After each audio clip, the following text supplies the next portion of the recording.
Well done is better than well said. Kalimat dari Benjamin Franklin ini mengingatkan kita bahwa sebuah janji tidak dinilai dari seberapa indah diucapkan, tapi dari seberapa baik diwujudkan. Dalam hukum perikatan, ketika janji yang telah disepakati tidak dipenuhi, maka keadaan tersebut dikenal dengan istilah uang prestasi. Halo semuanya, kenalin nama aku Reina, aku mahasiswa dari Prodi Ilmu Hukum dengan NIM 12430500182. Pada video kali ini, aku akan dijelasin materi mengenai ingkar janji atau uang prestasi. Tapi sebelum membahas uang prestasi, kita perlu mengetahui juga memahami mengenai apa itu hukum perikatan. Karena dari perikatan inilah lahir hak, kewajiban, juga prestasi yang nantinya akan menjadi dasar terjadinya uang prestasi. Menurut Subekti, perikatan adalah suatu hubungan hukum antara dua orang atau dua pihak yang dimana salah satu pihak berhak untuk menuntut suatu hal atau prestasi dari pihak lain, sedangkan pihak lain berkewajiban untuk memenuhi tuntutan tersebut. Sementara itu, menurut Abdul Qadir Muhammad, perikatan adalah hubungan hukum yang terjadi antara debitur dan kreditur dalam bidang harta kekayaan. Lalu apa yang dimaksud dengan prestasi? Prestasi merupakan objek dari perikatan. Berdasarkan pada pasal 1234 KUH Perdata, prestasi ini dapat berupa memberikan sesuatu, berbuat sesuatu, atau tidak berbuat sesuatu. Yang dimana, dengan kata lain, prestasi ini adalah sebuah kewajiban yang harus dipenuhi oleh debitur kepada kreditur sesuai apa yang telah diperjanjikan.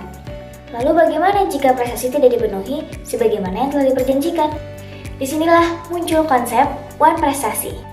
Secara etimologis, istilah uang prestasi berasal dari bahasa Belanda yaitu uang prestatie, yang berarti prestasi gagal atau gagal memenuhi prestasi. Menurut I. Ketut Oka Setiawan, uang prestasi adalah keadaan ketika debitur tidak melaksanakan kewajibannya kepada kreditur sebagaimana yang telah diperjanjikan. Berdasarkan pengertian tersebut, dapat disimpulkan bahwa uang prestasi adalah suatu keadaan ketika debitur gagal memenuhi prestasi yang telah diperjanjikan sehingga merugikan pihak kreditur. Namun, apakah uang prestasi selalu berarti seseorang sama sekali tidak memenuhi kewajibannya? Jawabannya, tidak selalu. Dalam hukum perikatan, uang prestasi ini memiliki 4 bentuk, yaitu yang pertama, tidak memenuhi prestasi sama sekali. Artinya, debitur sama sekali tidak melaksanakan kewajiban yang telah diperjanjikan. Yang kedua, memenuhi prestasi tetapi tidak sebagaimana mestinya. Misalnya, barang yang diserahkan tidak sesuai dengan kualitas atau spesifikasi yang telah diperjanjikan. Lalu, kapan seseorang dapat dikatakan memprestasi? Apakah setiap keterlambatan atau kegagalan memenuhi prestasi otomatis disebut uang prestasi? Jawabannya, tidak selalu. Apabila dalam perjanjian telah ditentukan batas waktu pelaksanaan prestasi, maka debitur dianggap lalai setelah melewati batas waktu tersebut. Namun, apabila dalam perjanjian tidak ditentukan batas waktunya, maka kreditur harus terlebih dahulu memberikan somasi, yaitu surat teguran atau peringatan kepada debitur agar segera memenuhi prestasinya. Ketentuan ini diatur dalam pasal 1238 KUH Perdata. Lalu, apa akibat hukum bila seseorang dinyatakan telah melakukan uang prestasi? Jadi, kreditur itu dapat menuntut agar debitur tetap memenuhi prestasinya. Selain itu, kreditur juga dapat menuntut ganti rugi, meminta pembatalan perjanjian, atau meminta pembatalan perjanjian yang disertai dengan ganti rugi. Bahkan, apabila sengketa tersebut dibawa ke pengadilan, pihak yang melakukan uang prestasi juga dapat dibebankan biaya perkara.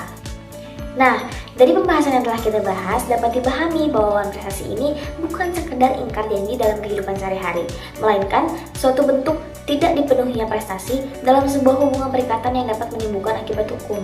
Oleh karena itu, setiap pihak yang membuat suatu perjanjian harus melaksanakan hak dan kewajibannya dengan itikat baik agar tujuan dari perjanjian tersebut dapat tercapai. Sekian penjelasan dari aku mengenai materi ingkar janji atau uang prestasi. Terima kasih perhatiannya teman-teman. Semoga penjelasan ini dapat menambah wawasan juga pemahaman kita mengenai salah satu materi dari hukum perikatan. Bye-bye!